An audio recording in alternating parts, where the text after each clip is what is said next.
ध्यानाभ्यास करना ही अच्छा है, क्योंकि इसमें ज्ञान नहीं है, क्रिया नहीं है, शब्दों का प्रयोग न्यूनतम है, नयों की भाषा नहीं है, सुख का अनुभव होता है।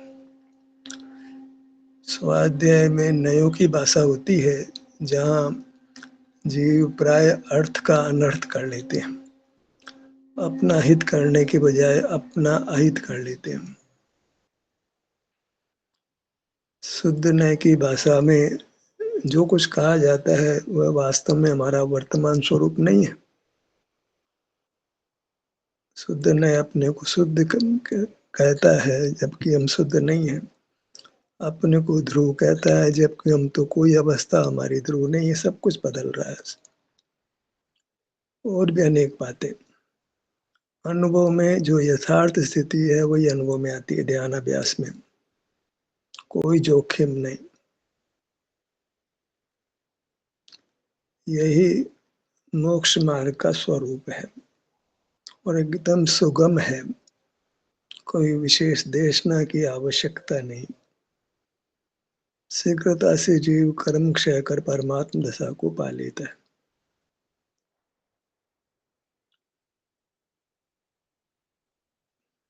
मार्ग सुगम है, लेकिन हम अन्य साधनों को अपना लेते हैं तो मार्ग कठिन हो जाता है। व्यवहार की ओर से आगे बढ़ते हैं, जबकि ये निश्चय का मार्ग सीधा सरल सुगम है। व्यवहार पराश्रित होता है, पराश्रय से स्वाश्रय कैसे होगा? स्वाश्रय से स्वाश्रय होता है। ध्यानाभ्यास एक स्वाश्रय का प्रयत्न है। वह निश्चय नयाश्रित है, मन सत्यार्थ है। व्यवहार सत्यार्थ है, भूतार्थ है। वो पराश्रय से होता है, तो पराश्रय से स्वाश्रय नहीं होता। क्योंकि व्यवहार स्थूल है, समझ में आ जाता है, ज्ञान के स्तर पर है, क्रिया के स्तर पर है, स्थूल है। ध्यानाभ्यास ज्ञान और क्रिया के स्तर पर बिल्कुल नहीं है। इस अपेक्षा इसको सूक्ष्म कहने में आता है। यद्यपि जब अनुभव करें तो ये अत्यंत स्पष्ट है, स्थूल है, समझने जैसा कुछ है ही नहीं। सीधी वस्तु की उपलब्धि है, टेढ़ा रास्ता नहीं है, सीधा रास्ता है। यही वास्तव में आदरणीय है। हित में चलने के लिए, अपना हित करने के लिए सीधा ये निश्चय निराश्रित मोक्ष का मार्ग है ध्यानाभ्यास, जहाँ शब्द का काम नहीं, नयों की भाषा नहीं है, नाना प्रकार की व्यवहार नया के द्वारा प्ररूपित क्रियाएं नहीं है। एकदम सरल, एकदम आसान। अनपढ़ भी इसको करे, बच्चा भी करे, जवान भी करे, वृद्ध भी करे, और यहाँ तक कि पशु पक्षी भी इसको कर सकते हैं। उनको निसर्ग से ही हो, उपदेश की भाषा नहीं समझ पाते हैं। भाषा नहीं है, भाषा भी ग्रहण कर लेते हैं तो भी कठिनाई है। मनुष्यों के संपर्क में तो बहुत कम पशु आते हैं। हम इसी का अभ्यास करें, ज्यादा नयों के विकल्प में नहीं रुके, ज्यादा क्रियाओं को नहीं पकड़े, और पकड़ लिए तो छोड़ दें। उसमें कुछ डरने जैसी कोई बात नहीं है। जितना कुछ हमने धर्म के नाम पर ज्ञान और क्रियावन नयों को और क्रियाओं को पकड़ लिया है, ध्यानाभ्यास करने पर उन सबको हमें निर्ममता से छोड़ देना चाहिए। उसमें भला होगा, बुरा नहीं होगा, अच्छा होगा। और उन्हीं को पकड़े रहे तो ध्यानाभ्यास में हमारी गति नहीं हो सकेगी, मनुष्य जन्म वृथा हो जाएगा। दो घोड़ों की सवारी नहीं हो सकती है।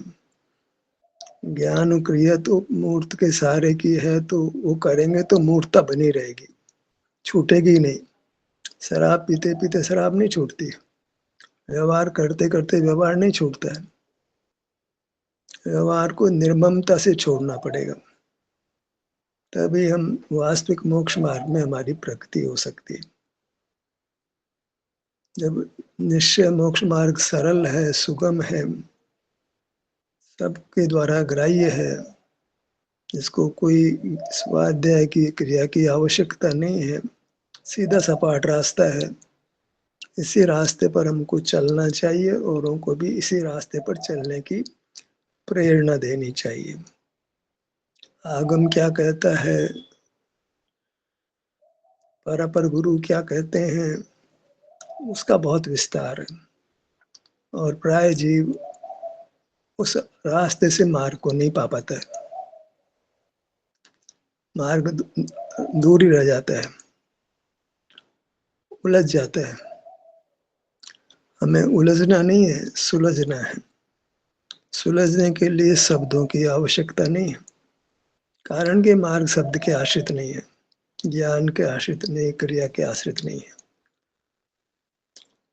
आपको आपका अनुभव होता ही है, कोई शब्दों का मामला नहीं है।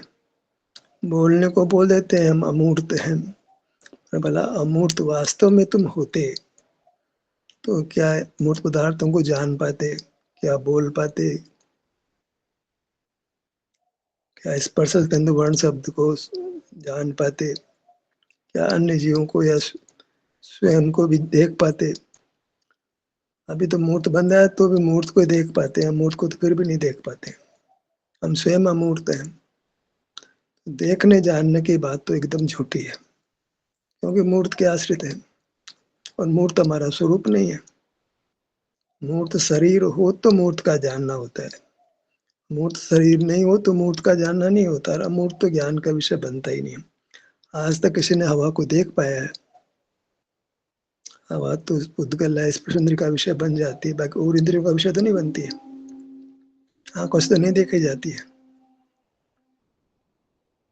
ऐसे ही जीव अमूर्त है तो वह ज्ञान का विषय नहीं बन सकता है, न स्वयं के न दूसरे के, और वह स्वयं भी किसी को जान नहीं सकता है। वह प्रमाता भी नहीं है, प्रमेय भी नहीं है, मन ज्ञाता भी नहीं, ज्ञेय भी नहीं है, ज्ञान भी नहीं है। वह इनके बिना केवल सुख के अनुभव रूप है, जहाँ दूसरे का कोई संबंध नहीं है, मूर्त का कोई लेना देना दूर तक नहीं है। मूर्त के ज्ञान से रहित सिद्ध अवस्था है, और अमूर्त का ज्ञान होता नहीं है। तो सिद्ध अवस्था है वो ज्ञान और क्रिया से अत्यंत रहित है, उसमें लेश भी ज्ञान और क्रिया का नहीं है। ऐसी परमात्मा दशा में वही आनंद की दशा होती है, और वहां शब्द नहीं है, शास्त्र नहीं है, गुरु नहीं है, कोई परमात्मा की प्रतिमा सामने नहीं है। मूर्त से अत्यंत दूर बढ़ता हुआ परमात्मा है, और अमूर्त से भी दूर बढ़ता है, क्योंकि अमूर्त तो ज्ञान का विषय बनता ही नहीं है। अत्यंत निर्विकल्प सुख की दशा होती है, वही कुछ हम पाते हैं ध्यानाभ्यास में। जब नेत्र बंद कर लेते हैं और अपने स्व क्षेत्र में ही रहते हैं, आपाद मस्तक ही रहते हैं, तो उसको सुख को हम प्रत्यक्ष भोगते हैं। कोई शास्त्र पढ़ने की आवश्यकता नहीं होती, शास्त्र को दोहराने की आवश्यकता नहीं होती, कोई चर्चा की आवश्यकता नहीं होती है।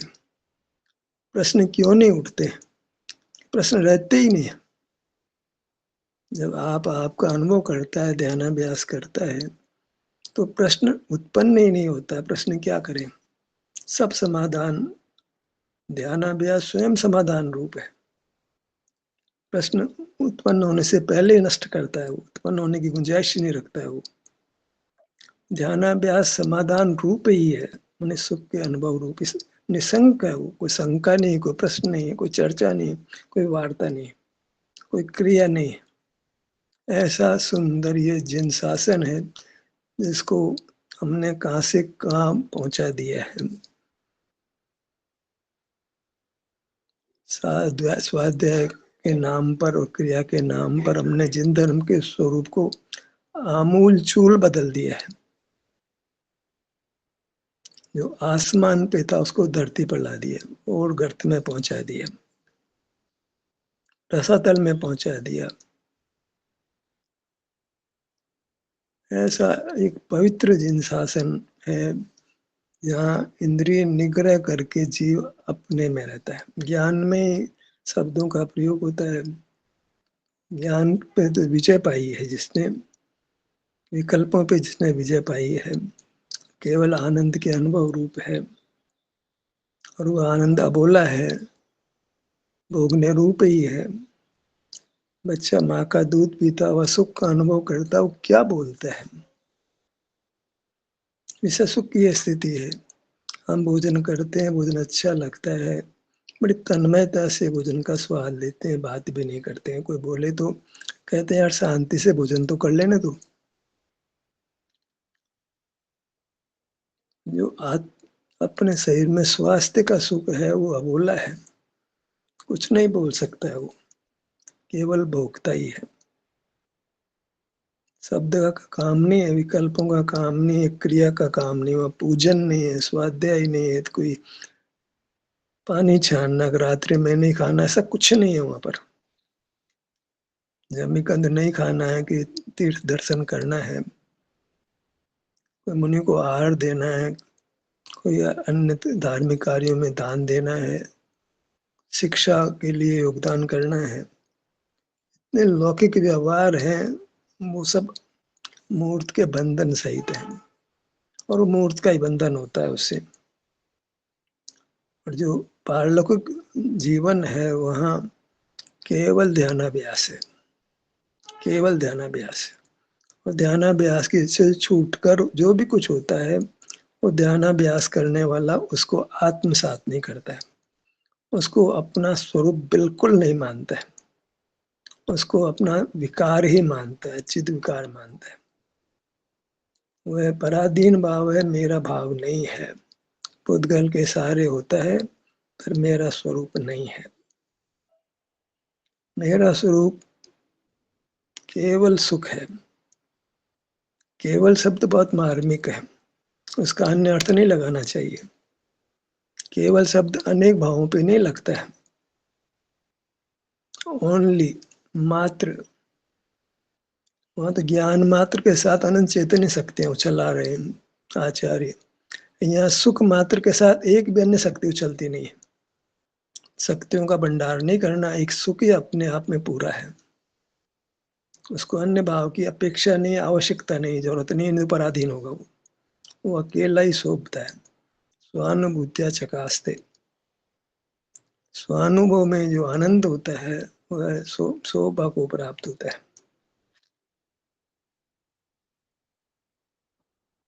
वही हमारा भाव है। अन्य सब भावों का निरोध है। अन्य चिंता निरोधो ध्यानम, एकाग्रता है, आप आपके अनुभव रूप है, अन्य कुछ भी नहीं है। उसका नाम मोक्ष मार्ग, मोक्ष का स्वरूप है। एक को समझने में कितना समय चाहिए? उन्होंने भाई समझने का काम ही नहीं, तो अनुभव का विषय है और वो होता ही है। कोई जीव ऐसा है नहीं जिसको अपने शरीर का एहसास नहीं होता, एक निद्रा को छोड़कर। और निद्रा से छूटकर उसको अपना एहसास होता ही है। भले उसको शब्द नहीं दे सकता हो, पर शरीर का अनुभव होता है, शरीर की क्रियाएं वो अनुभव से ही करता है। संचेतन होता है, लकवा मार जाए, निद्रा हो तो छोड़ दो, बाकी संचेतन ही रहता है क्योंकि सुख दुख की दशा वहां पे रहती है। बाहर रहता है तो खबर नहीं पड़ती है कि क्या अपने में हो रहा है, हो सकता है। सब दुख है बाहर रहने का, बहिर्मुख रहने का, इंद्रिय ज्ञान में रहने का। इससे क्रिया होती है, उससे विचार होता है, बोलना होता है, काय चेष्टा होती है। सबके मूल में इंद्रिय ज्ञान है, मूर्त का देखना जानना है। और मूर्त का देखना जानना हो तो सब संसार के मूल में ज्ञान है। भले समझने को हम अच्छा कह दें, समझने को भी छोड़ना पड़ता है। और समझना भी अनुभव के बिना नहीं हो सकता है। केवल शास्त्र पढ़ के नहीं होता है, नहीं तो अनुभव को भी होगा। शास्त्र तो बहुत पढ़ता है, वो सर्वागमधर हो जाता है और दिगंबर मुनि भी हो जाते हैं, पर मोक्ष मार्ग किंचित भी प्रकट नहीं होता है। कारण कि शरीर के नाम पे वो मूर्त शरीर की बात करता है। शरीर नाम से मूर्त शरीर, शारीरिक दुख शारीरिक सुख मूर्त शरीर में होते हैं। मैं तो जानता हूं, कैसी अद्भुत बात है।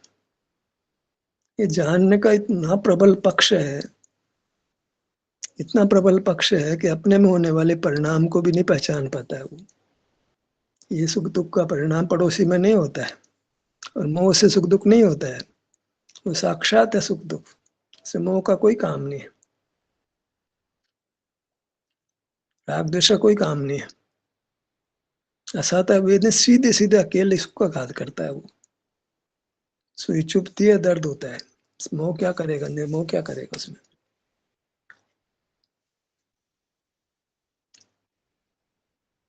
हमें ध्यानाभ्यास के मार्ग से ही आगे बढ़ना है। किसी को मार्ग पर लगाना, ध्यानाभ्यास के मार्ग से आगे बढ़ाना है। उसी प्रकार उसका उत्थान हो सकता है, उसका हित हो सकता है और अपना हित हो सकता है। अपने वचन हित में प्रिय हूं, किसी को उलझाना नहीं है, उसको सन्मार्ग पर चलना है और कदाच उपदेश का परिणाम सन्मार्ग पर लगाना है। जब विज्ञान ने इतनी प्रगति की है तो हमें लौकिक जीवन में भी उसको उपयोग में ले सकते हैं, पारलौकिक जीवन में भी उपयोग में ले सकते हैं। हमको जितना विज्ञान का विकास हुआ है उसको ध्यानाभ्यास में काम में लेना है। स्मार्टफोन के थ्रू, मोबाइल पे हम ध्यान का अभ्यास यूट्यूब पे करते हैं, जो भी कुछ करते हैं, एक ही प्रयोजन, हम शब्दातीत वर्तन करें, अपने शरीर का एहसास करते हुए व्यतीत करें। छूटते हैं तो बस इसी इसी के इर्द गिर्द रहना है, इससे दूर नहीं रहना, ताकि जल्दी लौटकर अपने पास आ जाए। बाहर में ज्ञान क्रिया होगी अभी, लेकिन शरीर के एहसास के निकट होगी, दूर नहीं होगी। बात होगी शरीर की, होगी संवेदन की होगी, विस्तार में नहीं जाएंगे, नयों के विस्तार में नहीं जाएंगे। बहुत हो गया, शास्त्र बहुत पढ़ लिया गया, अब विराम लेना है,